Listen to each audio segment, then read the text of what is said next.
ओए भन् सुन 1 गते मेरो बोयफ्रेन्ड भेट्न जानुपर्छ ल लो लो ओए सुन एउटा केटीले खोजिरहेछ प्रदीप जुम जुम हान्दी सुन्न मेरो त ब्रेकअप भयो छोड्दे चिलमा बस भोलि हाम्रो घर आइज ल घुम्न जानुपर्छ लो लो रेडी भएर बस म आउँछु ओए मलाई त कस्तो मेरो यसको याद आयो नरु अब फर्केर आउँदैन त्यो मिस यु डोली मेरो साथी कहिले नछाड है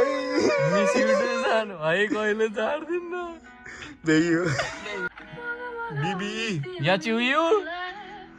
एउटा कुरा सोधम सोध्न के साँच्चै मलाई लास्टै चाहन्छ थाहा पाइनास् र अझैसम्म थाहा पनि सो थाहा छ बट मैले टिपीलाई धेरै चुटी हट गरे त्यसको लागि चाहिँ माफ गरिदिन्छु पागल नि मायामा नो थ्याङ्क्स नो सरी अबबाट हाँस्देऊ ल ओके